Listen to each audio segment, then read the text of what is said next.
जयतु श्रीरामः। त्रिवेणीं माधवं सोमं भरद्वाजं च वासुकिं वंदे क्षयवटं शेषं ప్రయాగం తీర్థనాయకం। ఈరోజు మనం గమనిస్తే సమస్త ప్రపంచం యొక్క దృష్టి అంతా ప్రయాగరాజ తీర్థం పైనే ఉన్నది। అదొక అద్భుతమైనటువంటి అనుభూతి। ఆ అనుభూతిని మనము ప్రత్యక్షంగా మనం అక్కడికి వెళ్ళగలిగితే దాన్ని మనము అనుభవించగలము। మా పూర్వజన్మ సుకృతం చేత గురువుల యొక్క ఆశీర్వాద బలం చేత మేము కూడా అక్కడికి చేరుకోగలిగాము। జయతు శ్రీరామः। వయమిదానీం ప్రయాగరాజే స్థిత మహాకుంభమేళాయాः దర్శనం కుర్మः।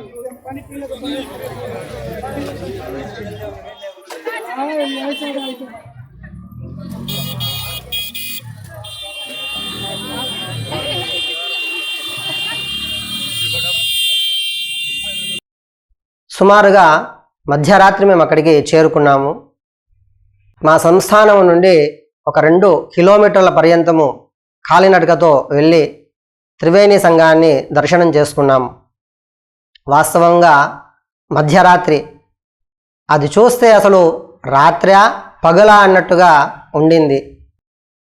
అద్భుతమైనటువంటి దేదీప్యమైనటువంటి దీప ప్రజ్వలలు, ఎక్కడ చూసినా భగవన్నామస్మరణ, ఎక్కడ చూసినా స్నానం యొక్క ఘోషలు తప్ప అక్కడ ఆ ప్రాంతంలో మనకేమీ కనిపించలేదు। అంతేకాక గంగా యమున సరస్వతి యొక్క జయకారాలు, జయఘోషాలు అక్కడ వినిపించేవి। అది ఆ క్షణానికి అది భూలోకమా స్వర్గలోకమా అనిపించింది। ఎందుకంటే అక్కడ కామ క్రోధ లోభ మోహ మద మాత్సర్యములైనటువంటి ఈ అరిషడ్వర్గాలు ఏదైతే ఉన్నదో ఆ స్థానం లోపల ఇంచుకంతా కూడా అక్కడ కనిపించలేదు। కనుక అద్భుతమైనటువంటి ఒక అనుభూతిని మేము అనుభవించగలిగాము। స్నానం చేసే సందర్భంలో, అవగాహన సందర్భం లోపల మేము చేస్తున్న సందర్భంలో మా పక్కనే కొంతమంది నవ యువతులు వచ్చారు। వారు స్నానాన్ని ఆచరిస్తున్నారు। చాలా చలిగా ఉండింది, అయినప్పటికీ కూడా వారు అనుకుంటున్నారు చలి చాలా ఉంది, అయితే మన యోగ్యతానుగుణంగా 3 మునుకలో 5 మునుకలో 7 మునుకలో వేసిన తర్వాత అంజలిలో అంటే దోశలలో నీళ్లు తీసుకొని 3 మార్లు నదికి సమర్పణ చేయాలని వాళ్ళు మాట్లాడుకుంటున్నారు। దాన్ని చూసిన తర్వాత చాలా ఆనందము ఆశ్చర్యం కూడా నాకు వేసినది। ఎందుకంటే సామాన్యముగా నిత్యస్నాన విధి లోపట అవగాహన చేసే సందర్భం లోపట మనకి ప్రమాణాలు ఇలా చెప్తాయి। నమః కమలనాభాయ నమస్తే జలశాయినే నమస్తే సుహృషికేశ గృహానార్ఘ్యం నమోస్తుతే అని మొదట పరమాత్మ విష్ణువుకి అర్ఘ్యం ఇవ్వమంటారు। ఎందుకంటే ఈ ద్రవరూపమైన జలాన్ని ఆ పరమాత్ముడు ఇచ్చాడు కనుక అతని స్మరణ చేస్తూ కృతజ్ఞతాపూర్వకంగా ఒక అర్ఘ్యం ఇవ్వమని మన శాస్త్రం చెబుతోంది। అలాగే ఏహి సూర్య సహస్రాంశో తేజోరాశే జగత్పతే అనుకంపయ మాం భక్త్యా గృహానార్ఘ్యం నమోస్తుతే అని 2వ అర్ఘ్యము సూర్యునికి సమర్పించాలి। సూర్యుడు మనకి ప్రత్యక్ష దేవత కనుక అతనికి సమర్పించాలని చెప్తోంది। అలాగే బ్రహ్మదండ సముద్భూతే పూర్ణచంద్ర నిభాననే త్రైలోక్య వందితే గంగే గృహానార్ఘ్యం నమోస్తుతే అని 3వ అర్ఘ్యము గంగాదేవికి ఇవ్వాలని చెబుతోంది। అదేవిధంగా తర్పణాదులు చేయడము ఇది వేరే ప్రక్రియ।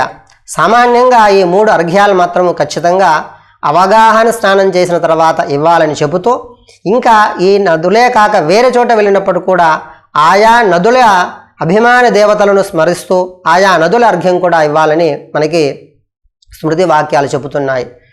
మనము ఇక్కడ గమనించవచ్చు, ఆ నవయువతులు ఈ విధంగా చేస్తున్నారంటే నాకు తెలిసి ఈ విషయం వారు తెలిసి చేశారో తెలియక చేశారో తెలియదు, కానీ ఖచ్చితంగా అవగాహన స్నానం చేసి మాత్రము 3 అంజలులు మాత్రం వాళ్ళు ఇవ్వగలిగారు। దీనికి మనం గమనిస్తే మనము భగవద్గీతలో కృష్ణ పరమాత్మ ఒక మాట చెప్తాడు। 3వ అధ్యాయంలో 21వ శ్లోకంలో విధంగా అంటాడు, యద్యదాచరతి శ్రేష్ఠస్తత్తదేవేతరో జనః స యత్ప్రమాణం కురుతే లోకస్తదను వర్తతే। అంటే పెద్దలు దేనినైతే ఆచరిస్తారో దాన్ని పిల్లలు కూడా ఆచరిస్తారట, అంటే గమనిస్తూ ఉంటారు, పెద్దలు ఏం చేస్తున్నారు అని గమనిస్తుంటారు. కనుక సయత్ ప్రమాణం గురుతే లోకస్తదను వర్తతే, వారు ఏదినైతే ఆచరిస్తారంటే ఆ ప్రమాణం అంటే వారు చేయడమే మనకొక ప్రమాణం. కనుక వారు ఏ విధంగా ఆచరణ చేస్తారో అదేవిధంగా లోకం అంటే పిల్లలు కూడా ప్రజలు కూడా ఆచరిస్తారని చెప్పేసి భగవద్గీతలో కృష్ణ పరమాత్మ మనకి సెలవిచ్చారు. కనుక ఈ ప్రయాగరాజ సందర్భం లోపట మహానుభావులు ఎంతోమంది సజ్జనులు వచ్చారు, సంతులు వచ్చారు.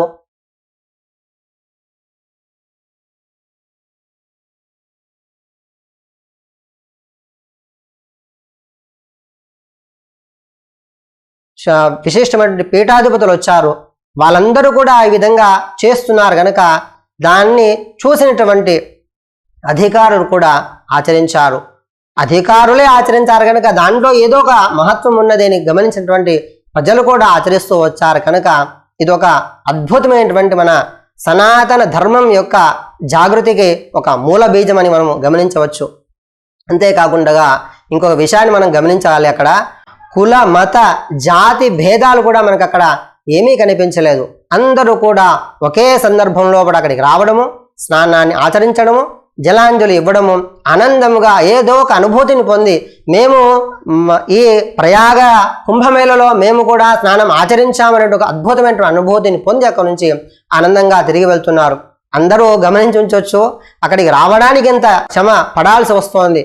అయినప్పుడు కూడా దేన్ని కూడా వాళ్ళు లెక్కించక కేవలం అందరి దృష్టి ఒకటే, ఎంత కష్టమైనప్పటికీ కూడా ప్రయాగకు చేరుకోవాలి, స్నానం ఆచరించాలి, అక్కడ భగవంతుని నామస్మరణ చేయాలనేటువంటి ఒక విషయాన్ని అక్కడ అందరూ కూడా గమనిస్తున్నారు.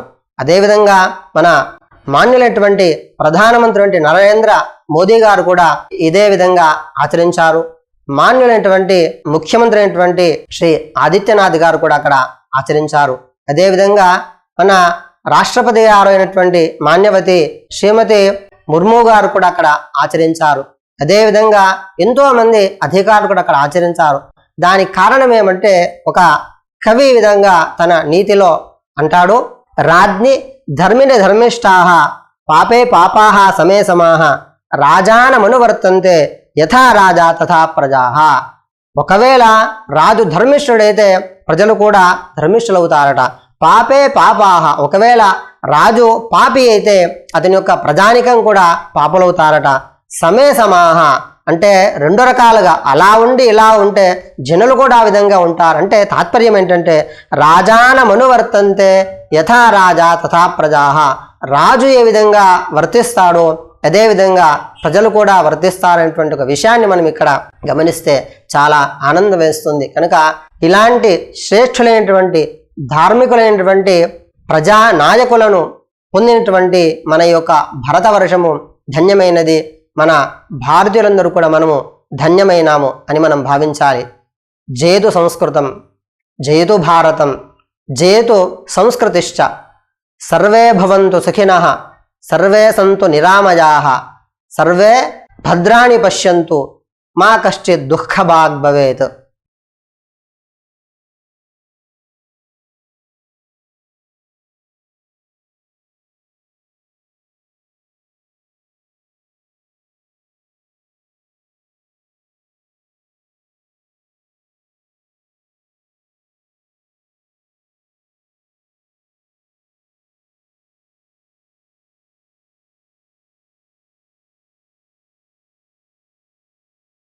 శ్రీకృష్ణార్పణమస్తు.